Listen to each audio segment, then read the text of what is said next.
This is episode 709 of the Rio Grande Foundation's Tipping Point, New Mexico. I'm Paul Gessing. And I'm Wally Drangmeister. I'm president of the Rio Grande Foundation, New Mexico's free market think tank. You can find out more about the foundation at riograndefoundation.org. Holy cow, Wally. We got a lot to talk about today. And we'll lead into it with a few things. Of course, President Joe Biden recently came out with a cancer diagnosis, although he'd said it publicly at least once before. But before we even get into that, PNM, or the parent company now, Texas, New Mexico, TXNM. That's just a kick in the pants for New Mexicans right there. Yeah, But it used to be New Mexico, Texas, but we were in second place now on that deal. yeah, headline from KRQE, PNM, we'll call them, is looking to be purchased by Blackstone Infrastructure, a private equity firm, for the low price of $11.5 billion with a B. And this comes as PNM has raised its rates a little over $12 coming in the next few years to pay for their lovely renewable transition, the great transition that we saw that was originally going to be part of the plan to be purchased by the Spanish company that was tossed out. Avangrid. Avangrid, Yes. Iberdrola.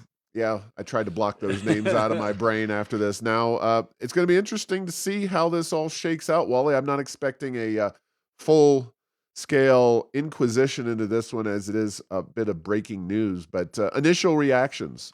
Well, it's interesting. The utility industry is very capital intensive. That's one of the reasons that they are either publicly traded or owned by very large firms that have access to a lot of capital. And, the more and more, it used to be that almost all public utilities that weren't owned, like co-ops or owned by municipalities, et cetera, tended to be publicly traded, although we've seen a lot more private equity firms owning them, including New Mexico gas companies. So that's not something that's new to New Mexico. But, we'll see. Here's the thing. Probably need a lot of capital because no matter what you've read, heard, or seen, to build out a increasingly wind, solar, and battery operated utility system is going to take a lot of capital. And I guess PNM, one of two things: either thought that a bigger firm than theirs would be better positioned to raise that capital, or heaven forbid, mergers and acquisitions come with buyouts for certain key management members, and so that seems like over the history, anytime you look at a utility merger, it's always not always, often the party that will be acquired has a chief executive or a chairman or several management members that are ready to retire. And that's a good way to improve your retirement, getting that buyout money as a utility changes hands. Yeah, well, we'll undoubtedly come back to this topic as the process winds on. It's obviously going to be a fraught process. The PRC, I've got to expect that the Enviros will be out in force, especially Mariel Nanasi and her group, because you could at least argue that that the Enviros were getting something out of the deal with the Avangrid purchase and their emphasis on so-called renewables. I am under the impression that Blackstone has not made any similar pledges at this point. Perhaps those to be extracted later, so to speak. But again, we will just find out together and move on from there. Yeah, the Foreign Corrupt Practices Act, where you're not allowed to bribe officials in other countries, if you're a U.S. Corporation, that doesn't apply to giving little sweeteners and deals like these to the environmental groups. So, Oh, in fact, it's part of the equation, not just environmental groups, but labor and you know other entities have, or at least were in line to get some financial benefits from the previous merger. These were called stipulations, I yeah. believe. A funny term for basically a bribe. And if it's an emoji, here is the emoji: the handout reached in the open position to get what benefits you can get. Yeah. Now, this could have been very easily the top story we talked about, but uh, President Joe, former President Joe Biden, was recently announced that he has stage 4 prostate cancer. And boy, this is another one where you just look at it and you say, he had previously stated something in 2022 about having cancer. I swear that he had already made some announcement public, but this is obviously a more troubling, further along issue with this cancer than it had been. And of course, the Robert Hur tape, which this is the federal independent prosecutor, that is being released. That had been kept under wraps uh, throughout the election season and obviously the first several months of the Trump administration. But now that's going to come out. It almost seems like there's a concerted effort to change the subject, even to, unfortunately, this diagnosis, which of course we're praying for Joe Biden. As somebody who just turned 50 years old myself, that is something that I think every man has in the back of their mind as they not just the issue of prostate cancer, but the efforts undertaken to prevent and diagnose it if it in fact is something that's done. But he's the president of the freaking United States, and this is not a cancer that just pops up like that. It seems hard to believe that there was no diagnosis already made before. And what does that mean for Joe Biden as he was running for reelection, et cetera? Yeah, Paul, let's just look back to the time that he dropped out of the election. He didn't want to drop out. They forced him out. So, yes, did he not have prostate cancer then? And we're supposed to believe now that he's stage 4, or was just this another case of gaslighting the American public, just outright lying to them. Every time something about Joe Biden comes up, the line from Princess Bride always comes to mind. Inconceivable that somebody didn't know about this, but they certainly made the decision not to share it. And then, finally, just quickly on the interview. Yeah, it's amazing, Paul. You and I do a podcast, and I will proudly say every now and then we have to do a little editing because there's a little glitch in the audio or something. But you can take an interview and make it sound a whole lot better. And based on what happened to that, that's exactly what they did. Where the unedited version makes him sound to quote another movie, dazed and confused. And so there was just a whole lot going on. But don't worry about it. The news media is writing books, patting themselves on the back for it wasn't their fault. It was someone else's fault. Yeah, so that's another story that we'll be tracking, and our prayers are definitely with the president and his family. But as is almost always the case with the Biden administration, there seem to be ulterior motives and questions in terms of the way things actually went in terms of the release of important information. So, speaking of information, a recent article published in the Santa Fe New Mexican came out. The title of the article and the date, it's from May 9th. Santa Fe School Board approves tighter budget amid federal funding uncertainties. Gee, Wally, how much is the Santa Fe school's budget? And decreasing. yeah, and how much will be reduced? Oh man, they are really Paul, going through the ringer right now. let me take a wild guess. It's huge, and they're not cutting it very much. Is that It's huge. Yes, huge? huge. So using that crazy mathematical long division stuff that we use, those statistical analysis tools, we noted in the article that spending was 474.3 million by the district. This is in their Almost half a billion with a B. FY 2026 budget. So this will kick in July 1st, so the next school year. And the number of students is an estimated 10,299. You do the math and you come up with just over $46,000 per student. Wow, that's a lot of money. Even APS is only spending $35,000 a student.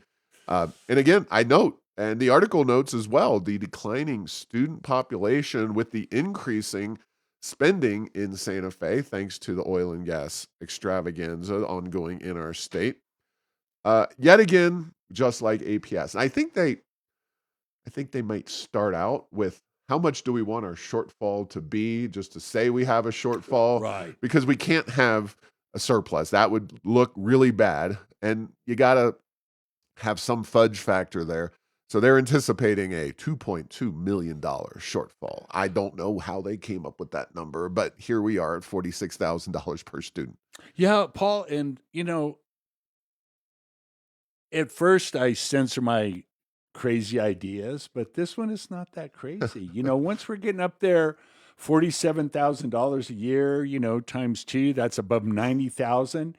How about a private tutor for each two students? So we have these learning pods of two students and a teacher. That's what we're talking about here. And yet we spend all this money in the system. We have these bloated bureaucracies. We have layer upon layer, and we don't teach well. Either that, or our students don't learn well, or it's a combination of the two. Because there we are, finding ourselves very low on math and reading, and yet the money gets spent in ever increasing amounts, but the education does not follow.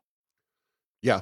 And we are going to be working to get this information from districts across our state. We've always felt that the numbers that come out when you talk about annual spending on education are lowballed. I can tell you that, as we discussed last week, St. Pius X charges about $14,500 a student for high school, which tends to be more expensive.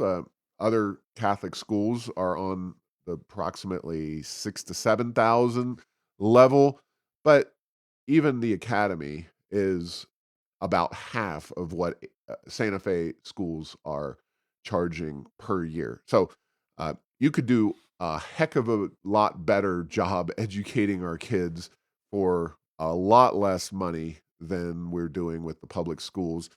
Granted, Santa Fe and Albuquerque are two of the larger districts, more liberal left wing districts, but a lot of that money is coming from the state, not from local taxpayers. So it is just mind blowing how much we're spending for how little we're getting out of the educational system in this state.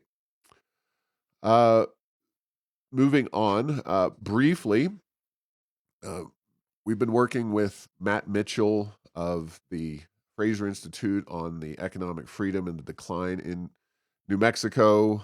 We had another opportunity to appear in a major media outlet, specifically National Review. Uh, Over the last several days, May 15th, the article ran in National Review. It's a revised, expanded, and slightly different article talking about New Mexico's decline in economic freedom. We've also got a full research paper available on that for your uh, reading, and I strongly encourage anybody to read it because it really explains why our state faces some of the major challenges that we do. Economic freedom is at the heart of everything that we do at the Rio Grande Foundation. Now, here we get to a story that will have everybody out in listener lands scratching their heads and wondering what the HE double hockey sticks is going on. So, Wally, I got an email, so they're proud of this, Mhm. from our good friends at the Economic Development Department. I normally wouldn't say that, but I like Rob Black. He's a Mhm. good guy. He is in charge, at least, of the administrative bureaucracy here under current governor Lujan Grisham. And the email had a list of organizations that had received $25,000 from New Mexico taxpayers from the Economic Development Department. And the first line said, Ashokra Farm in Albuquerque, a 1.5 acre vegetable farm specializing in culturally significant okra. Now, Wally, have you ever encountered culturally significant okra?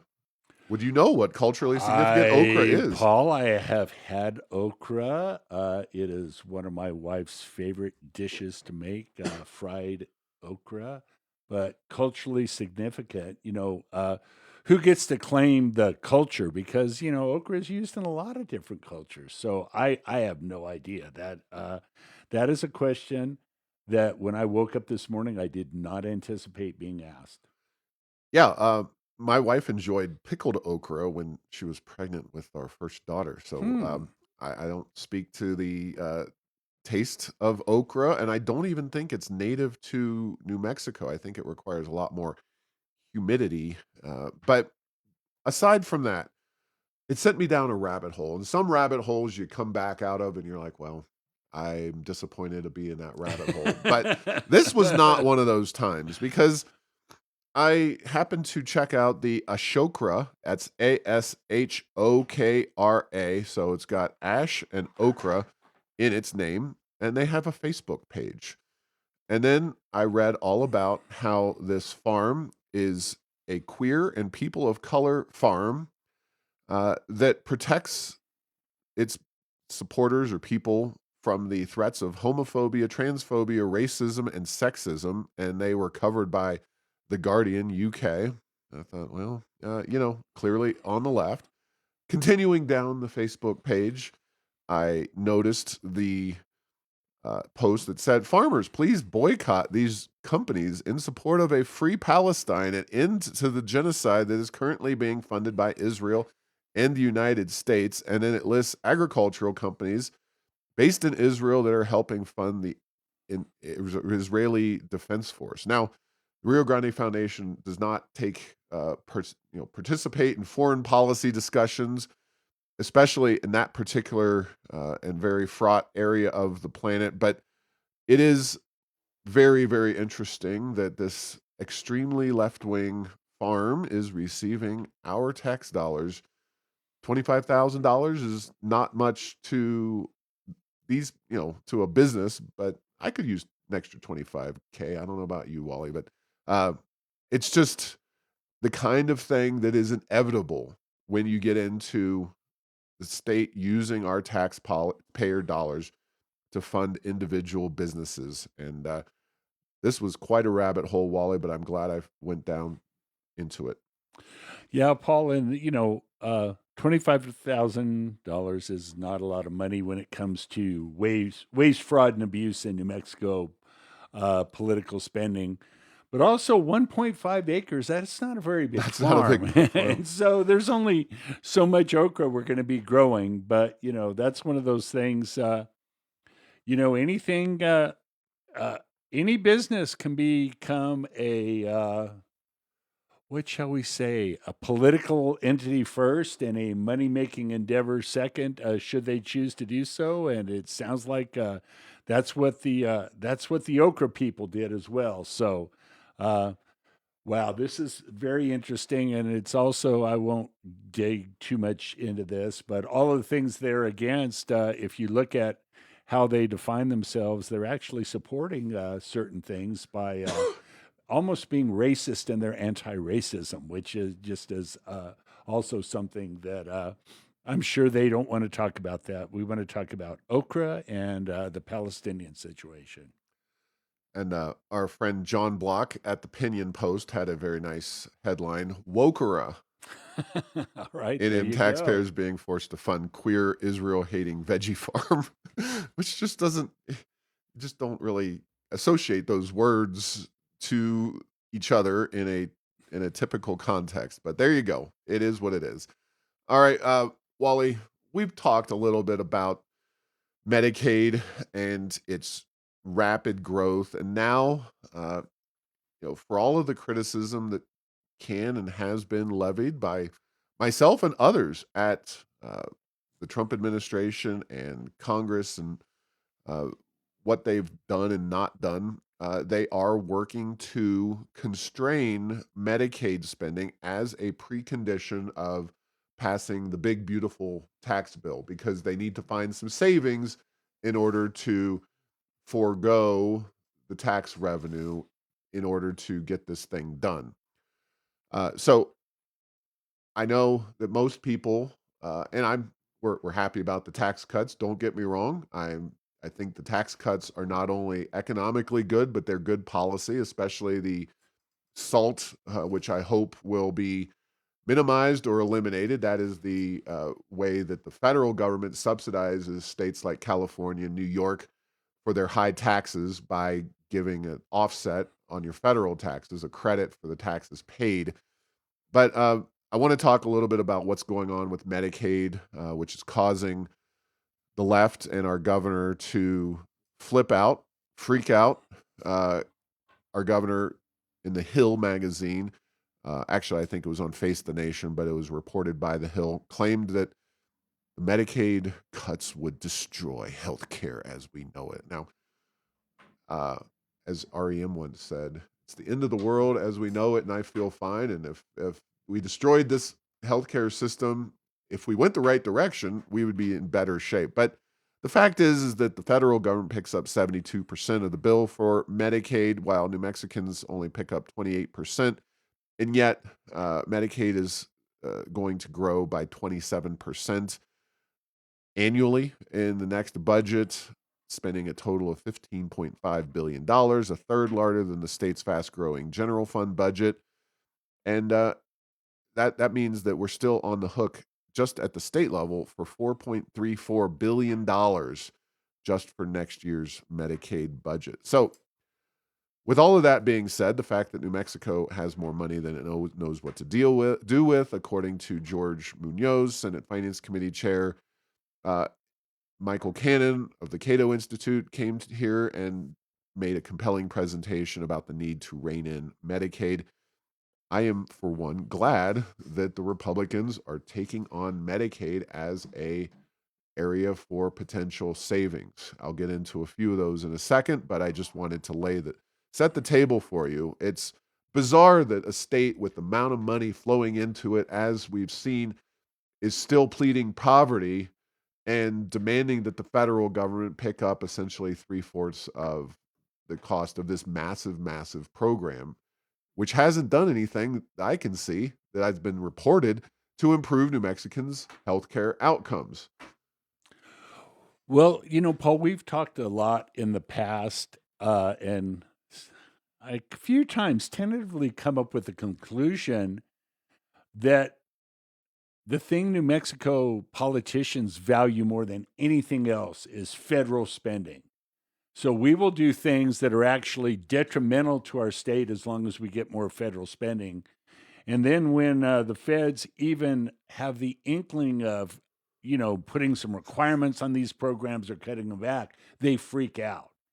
But, historically, Medicaid, the percentage that was paid by the state was substantial historically. And over the years, it's gone more and more for the poorer states like New Mexico to being the feds' responsibility to pay for that. And, you can say this about anything to do with federal spending right now, but federal debt is being downgraded by the rating agencies. We are borrowing money to pay interest, which is basically akin to the personal uh, financial thing is, oh, I've maxed out on my credit cards and I can't pay for the money, but boy, I got a new one and it has a cash feature where I can borrow more money from this new credit card to pay the interest, not the principal, the interest on the old ones.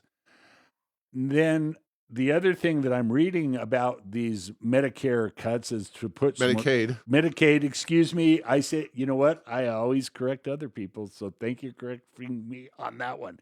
On these Medicaid is to put some requirements to receive it as opposed to having it just go to anyone who's poor, not having work requirements or the like. And guess what?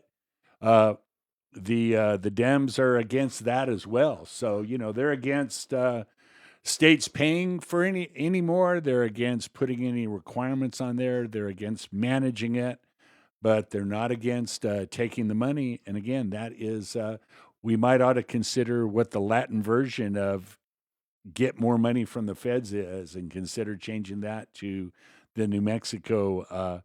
Put that on our New Mexico seal because that's what we've done, and we've grown that program like crazy, and it's to the point where it's actually hurt overall health care. It's Yep. hurting New Mexico. They reimbursement rates are low. Tons of people are on it. There aren't many doctors.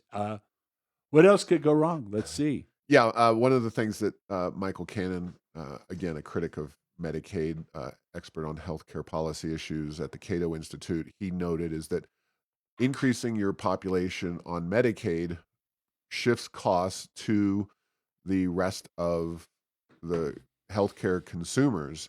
Uh, Specifically, those doctors do need to make up some of the money from those Medicaid underpayments, and they need to make it up from somewhere. And that means that they make it up on the backs of the full freight payers or the healthcare companies or the people actually paying out of pocket, and drives the costs up for them. But here, let me run through a few of the proposed Republican uh, changes, because these are the New Mexico media, and I'm working to have some conversations with people, but they are not known for asking difficult questions, not known for trying to understand the full issue. They simply repeat the talking points of those who, like the governor or congressional delegation or others. They do not actually take the time to understand the issue. So here is what's going on.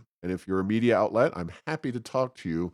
I would love it if you're listening. So the proposal would, uh, let's see, first and foremost, eliminate the ability for states like New Mexico to levy provider taxes that help New Mexico or other states fleece the taxpayers of the other 49 states. Gross receipts tax. Well, yes, but it's actually it's a different tax just levied on top of things. The gross receipts tax does that as well, but this one, there was an article about a 2024 effort to impose taxes.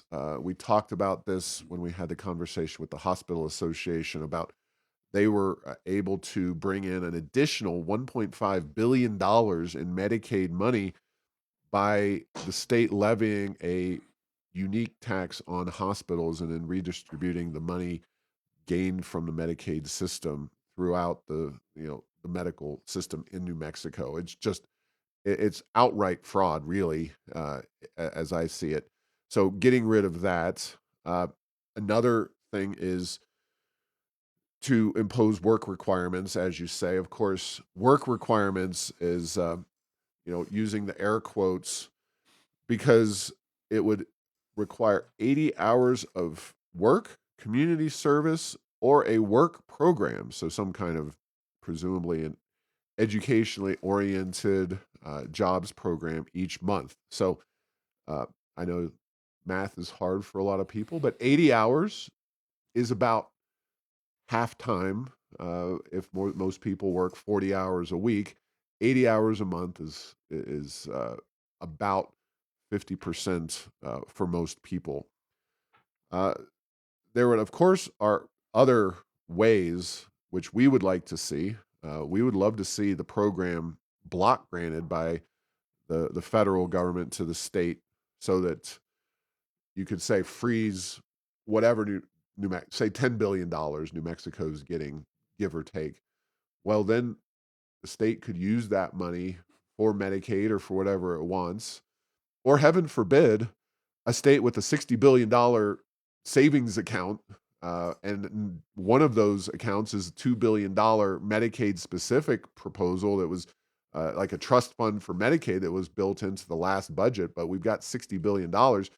We could easily free up some of that cash for healthcare expenses for our workers. Now, that may not be the case in every state, but uh, if you think that our congressional delegation or anybody on the Democrat side in New Mexico is endorsing any reform of Medicaid that would cut one nickel from the state of New Mexico, you're sadly mistaken. They are fighting tooth and nail for this. You go onto the Twitter accounts of Senator Heinrich, Melanie Stansbury, Leger Fernandez, Gabe Vasquez, Ben Ray Lujan, Michelle Lujan Grisham, legislative leaders. They are all universally just freaking out, or at least claiming that they're freaking out about a dime's worth of cuts to Medicaid. And that's partially because they want to see more New Mexicans on government welfare programs. That's just their policy. They like dependency because it keeps them in power. And they do not like tax reduction because while they claim, of course, that it supports millionaires and billionaires, the fact is we have a hyper progressive, one of the globe's most progressive tax structures.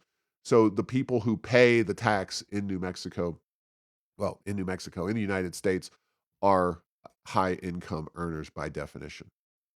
Yeah, Paul, and I hate to even give New Mexico politicians credit, but it's amazing when there's government money, how little oversight, how few rules Yeah. they put.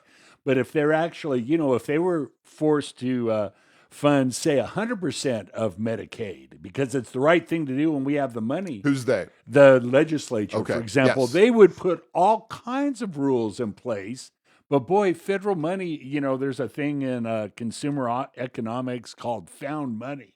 And it's like if you get a windfall or found money or win the lottery or, inherit some money, you don't treat that, you don't spend that nearly as carefully as if it's money you earned. And that's what happens with federal money in New Mexico.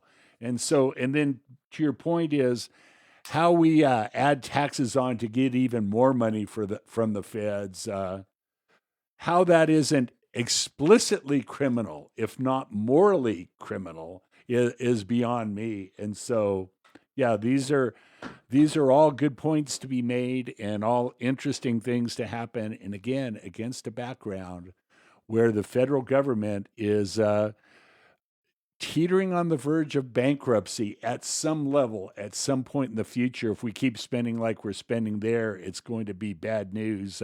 These are all things that say, hey, maybe we ought to take a look at this instead of just griping, moaning, and complaining, as has been done by most Democratic politicians in New Mexico.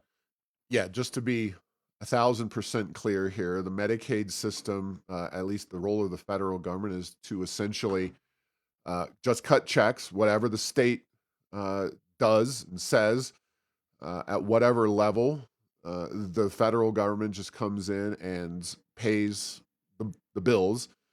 In New Mexico's case, because we are considered a poor state, even though we are not truly, and that's not me, that's George Munoz, Senate Finance Committee chair. We have more money than we know what to do with, and we're not a poor state.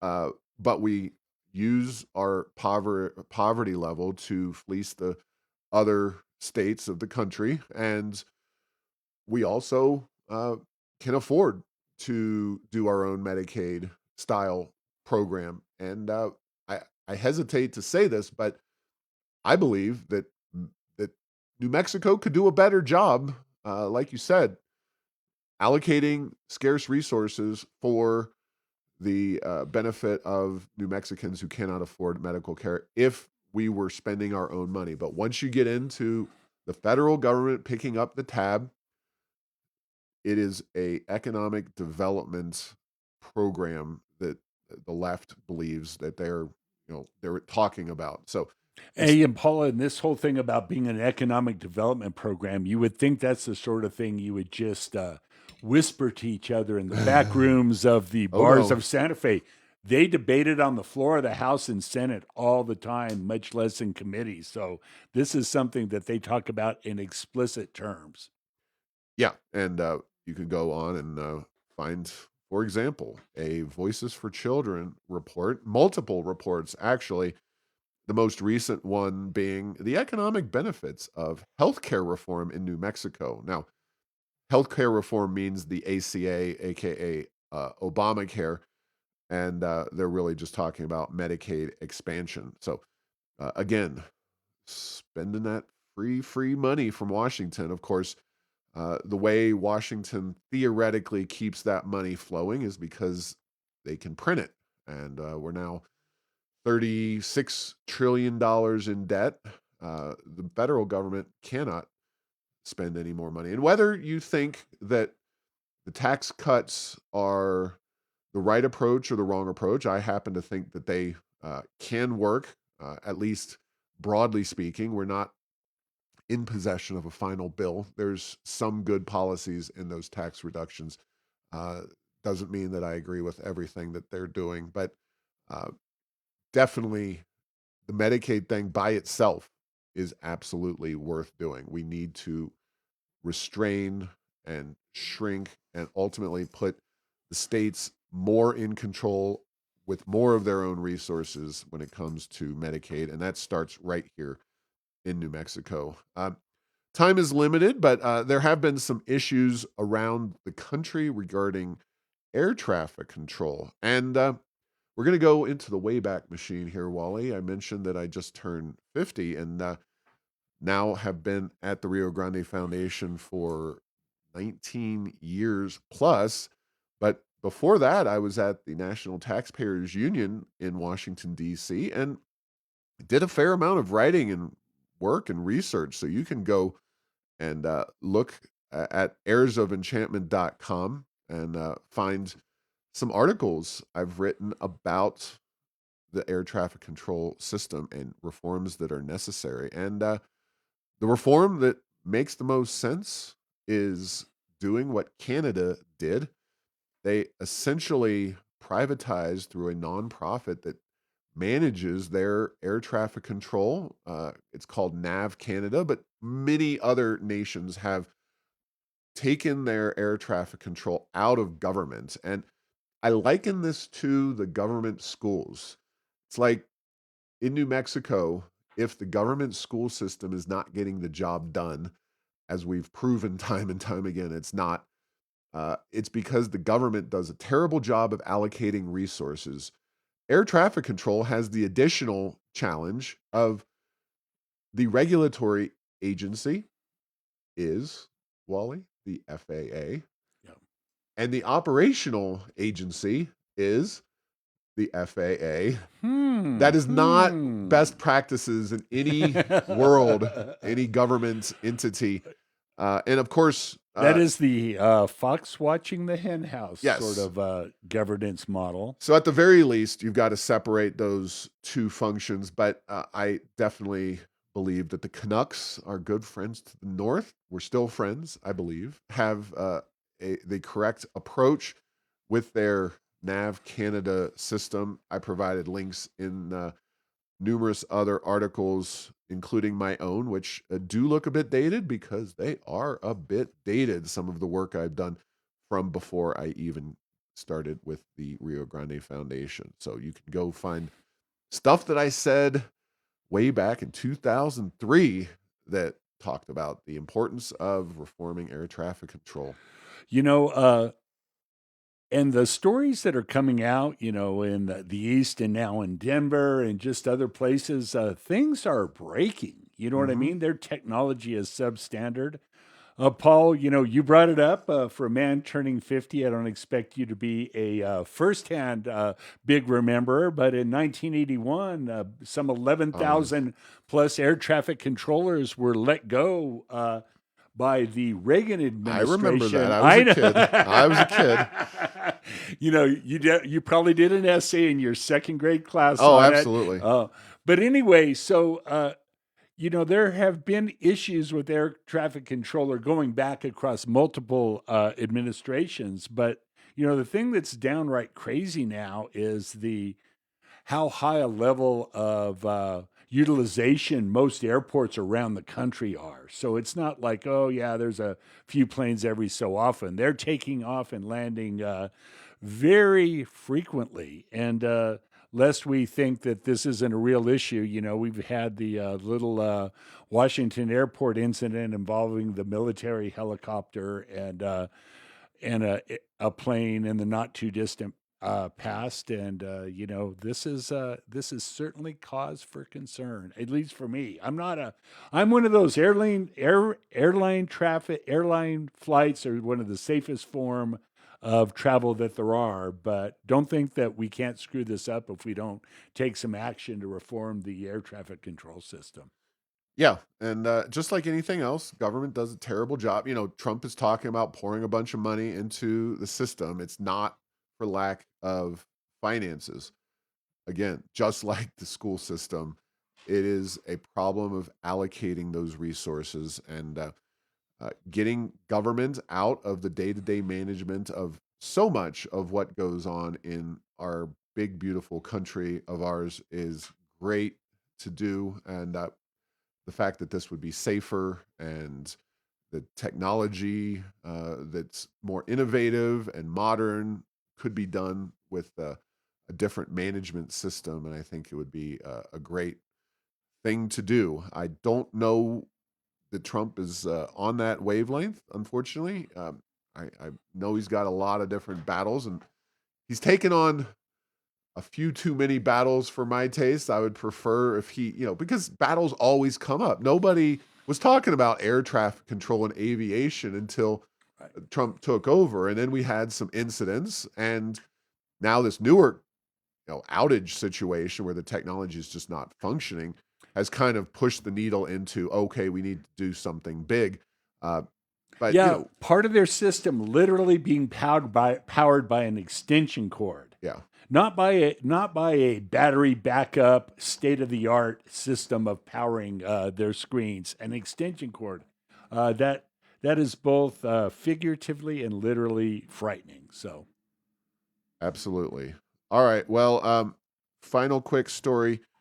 Recently, it has been discussed in uh, news outlets, especially the Albuquerque Journal, that our pension programs remain underfunded. And specifically, Duke Rodriguez, who is potentially going to run for governor as a Republican, has pointed them out, the issues out in the Albuquerque Journal.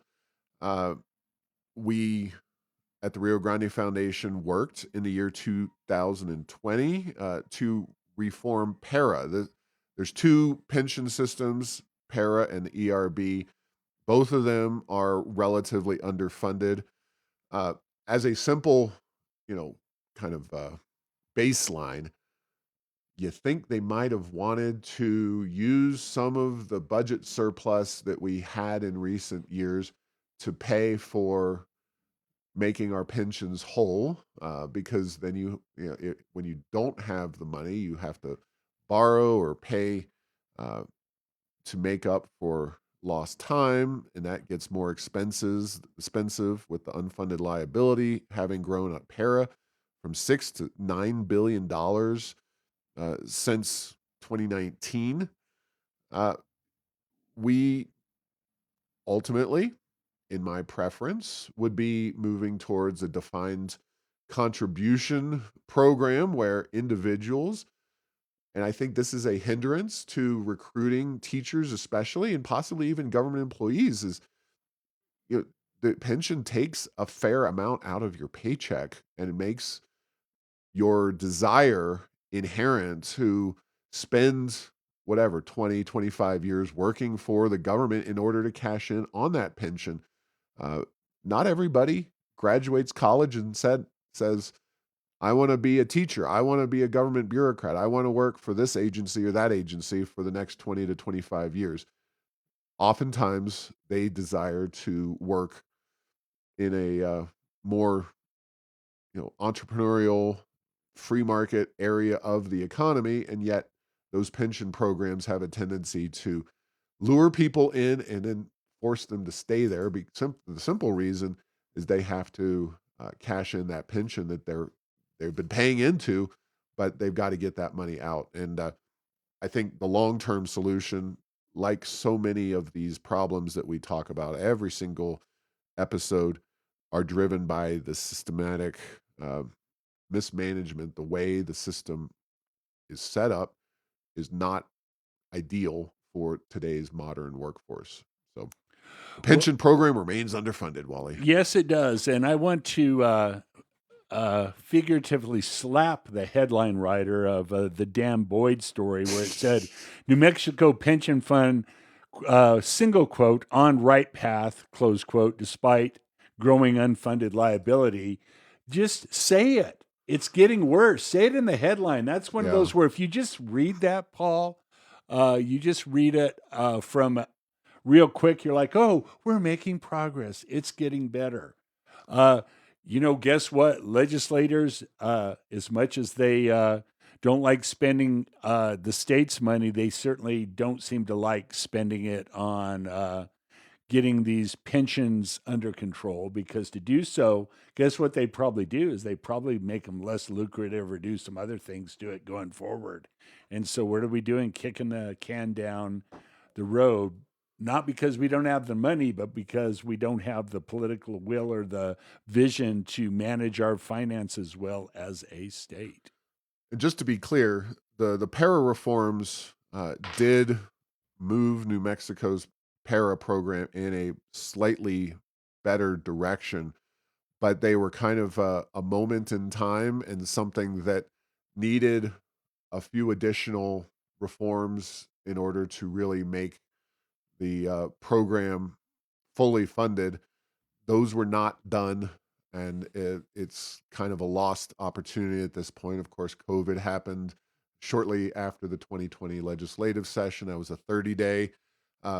The people who were in the positions at the time to make things happen have left those positions, and you know we're not we're in a better situation than we would have been without those 2020 reforms. So the Rio Grande Foundation, we're still on record as supporting what happened to para. More needs to be done at ERB, but ultimately, the pension program, the fact that it got worse at a time when the stock market under both Trump and Biden had been extremely, extremely strong, I you was would going to think say, that of all the times that you should be making hay while the sun is shining, that would be an ideal opportunity. And now we're in a position where, for a variety of reasons, which we won't not go into extensively, the market is not going up quite the same as it had been. And that's going to impact the solvency of the pension program in a negative context. So, yeah, I know there's many different ways you can use $60 billion in this state. Uh, the least, I mean, spending it today and growing government is probably the least attractive. Then putting it into a permanent fund that just sits there, I mean, even if it's invested, is the second least effective way. Uh, Current infrastructure, good. Pension, uh, getting it solvent and hopefully using that as a springboard to reform it and empower employees to invest for themselves. That's an ideal thing. Returning it in form of tax reductions and tax cuts, tax eliminations, also an excellent way to do it. Uh, as you can see, if you listen and pay attention to this show and what actually happens, the optimal and preferred ways of using this windfall have not been seriously contemplated and attempted. It's been the suboptimal ways, the ways that you manage to fritter away massive, massive surpluses. And yes, we've done a lot of that. frittering are us. And, final point on that, Paul, is yeah, I do remember the discussions back then. But there's been very little discussion about that. And, that's something that out of sight, out of mind. We have other problems to address with regard to how do we get the feds to spend more so we can put our money in those permanent funds and say we're doing a good job. Oh yeah, Medicaid, and that.